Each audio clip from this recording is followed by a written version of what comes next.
인류의 종말, 악인을 심판하기 위해 더 큰 악한 자를 사용한다. 보통 구약의 예언서들은 하나님의 계시를 받아 백성에 선포하지만 특이하게 하바국은 개인적으로 하나님께 질문하고 응답받은 것을 백성에게 전달한 일종의 신앙 변증서다. 하바국은 하나님께 두 개의 질문을 했다. 첫째 질문, 악인을 왜 방관하십니까? 당시 하바국이 고발한 시대의 부조리는 다음과 같다. 1. 폭력이 만연합니다. 2. 율법이 해이해졌습니다. 3. 정의가 왜곡되어 실행되지 못하고 있습니다. 4. 겁탈과 강포가 내 앞에 있습니다. 5. 다툼과 분쟁이 일어납니다. 6. 이 모든 배후에 악인들과 부자들과 악한 지도자들이 있습니다.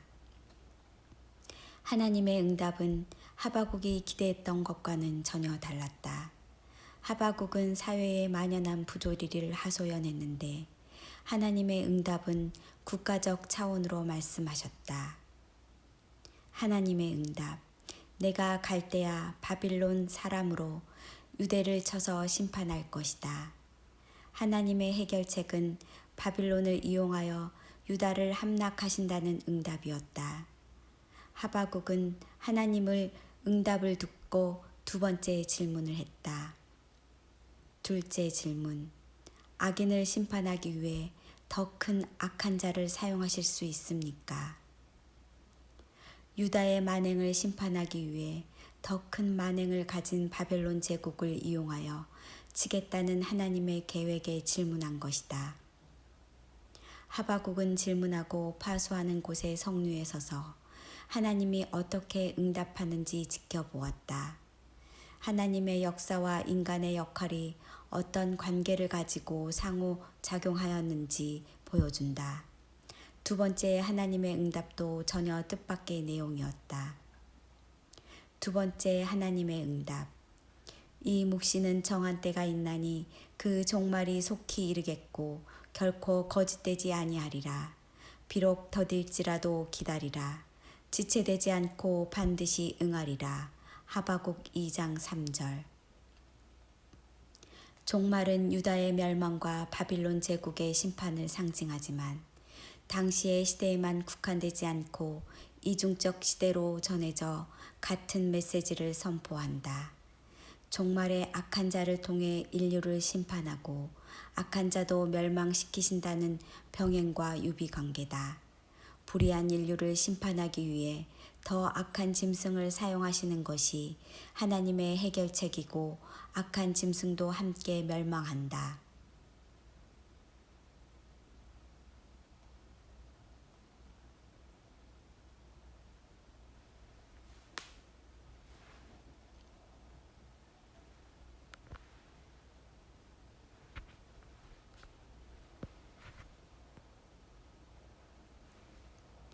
하나님의 진노의 잔의 유비관계. 여호와의 오른손의 잔이 내게로 돌아올 것이라. 더러운 욕심 내 영광을 가리리라. 하바국 2장 16절. 하나님의 진노의 포도주를 마시리니 그 진노의 잔에 섞인 것이 없이 부은 포도주라. 요한계시록 14장 10절. 하나님의 강림 유비관계. 하나님이 대만에서부터 오시며 거룩한 자가 바란 산에서부터 오시는도다. 하바국 3장 3절. 보라 그가 구름을 타고 오시리라. 요한계시록 1장 7절. 하나님의 심판 유비 관계. 역병이 그 앞에서 행하며 불덩이가 그의 발밑에서 나오는도다. 그가 서신즉 땅이 진동하며 그가 보신즉 여러 나라가 전율하며 영원한 산이 무너지며. 하바국 3장 5절에서 6절. 대지진이 있어 얼마나 큰지 사람이 이 땅에 있는 온 이래로 이같이 큰 지진이 없었더라. 큰 성이 세 갈래로 갈라지고 만국의 성들도 무너지니 각 섬도 없어지고 산악도 간데 없더라.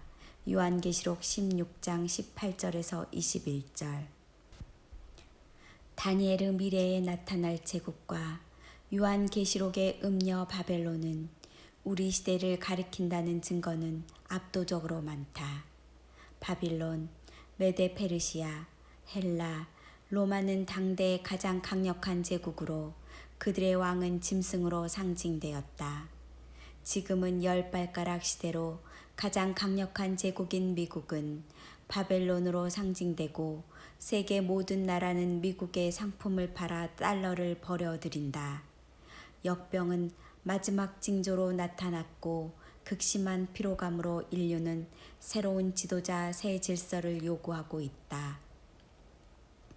하나님은 그들의 죄를 5가지로 말씀하셨다. 1. 부자들과 지도자들의 착취.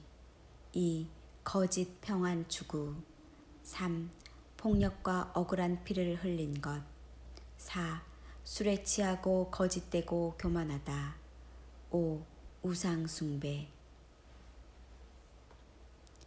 필자는 한국교회의 타락과 심판의 전조 2018년 12월 1일에 포스팅했다. 이 포스팅은 지나고 보니 하바국의 첫째 질문과도 같다.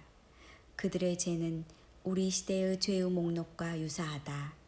1년여 지나 코로나 팬데믹이 발생했고 한국 교회는 문을 닫았다. 이 상황에 대해 대체로 교회들은 교회의 심판을 언급하지 않았다. 교회에 하나님의 심판이 시작되었다. 포스팅은 2020년 8월 15일에 작성했다. 이 포스팅은 하바국의 2번째 질문과도 같다. 3번째 상황은 그 다음이다.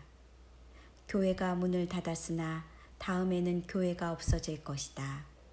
기독교라는 종교가 사라지고 교회 건물은 모두 폐쇄될 것이다. 이 포스트는 애언이 아니다. 성경의 애언에 근거하여 시대의 흐름을 보고 예측한 것이다. 하나님께서 심판하시는 이유는 무엇인가? 그것은 범죄와 반역 때문이다. 교회와 인류가 범죄하지 않았다면 심판하실 이유가 없을 것이다. 심판하시는 이유는 그들이 범죄하였기 때문이고 그들은 잘 믿는다고 생각했겠지만 하나님께서 보시기에는 전혀 달랐다. 하바국의 2600년 전의 애언이 우리 세대에 성취될 것이다. 하바국뿐 아니라 열방의 우주적 심판은 이사야, 에레미야, 에스겔, 다니엘, 스가랴, 스바냐 등도 애언했다. 우주적이고 지구적인 심판은 인류 역사에 아직 나타난 적이 없었다. 여호와의 날로 알려진 예언은 심판과 보상이 나란히 나타난다. 의인에게는 위로의 날이고 보상의 날이고 기쁨의 날이지만 악인에게는 두려움과 재앙과 심판의 날이다. 여호와의 날은 인류 종말의 날이다. 오죽하면 2600년 전부터 알리고 예고하고 또 예수님도 요한계시록에도 경고를 수없이 하고 대비하라 하셨다. 여호와 날에 심취했던 스바냐 또한 인류와 모든 생물까지 멸절할 것이며 내 백성부터 시작할 것을 예고했다. 보라, 그의 마음은 교만하며 그 속에서 정직하지 못하나 의인은 그의 믿음으로 말미암아 살리라. 하바국 2장 4절. 믿음은 추상적인 개념이 아니다. 믿음은 많은 정보나 지식이 아니다. 그분의 말씀이 우리 삶 속으로 들어오고 구체적으로 표출되는 것이다. 믿음은 자신의 삶에 큰 영향력을 행사한다.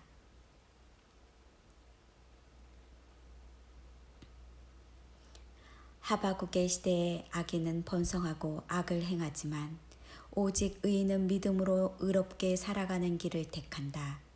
현재 상황에서도 마찬가지다. 악인은 여전히 번성하고 불의하게 살아가지만 오직 의인, 신부는 주의 오심을 바라보고 믿음으로 자신을 준비한다. 우리는 강림의 믿음과 사투를 벌이지만 환난에 남은 자들은 악의 세력과의 사투를 해야 한다.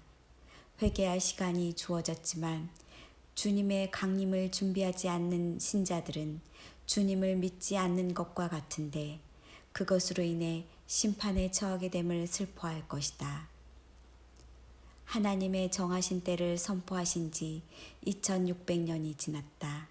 세계 인구는 당시 약 1억 명에서 77.7억 명으로 증가했다.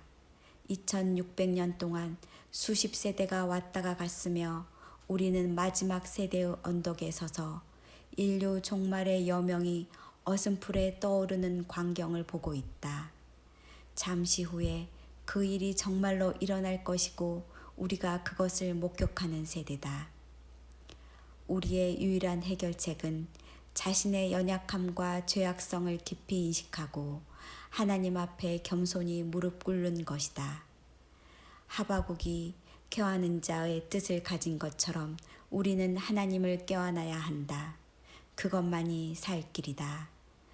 하바국이 질문에 대한 만족한 답을 얻었는지는 다음이고 하나님의 응답과 현현에 더 감격하고 그의 답답한 마음이 녹아내렸을 것이다. 우리 또한 주님께서 다시 오시는 것이 유일한 해결책이다. 비록 더딜지라도 기다리라. 지체되지 않고 반드시 응하리라. 수수께끼 같은 이 표현은 얼뜻 모순적으로 들리지만 우리에게 딱 어울리는 말이기도 하다. 그러나 지금은 더 이상 지체되지 않고 성취되어야 하는 때에 도달했다. 아멘.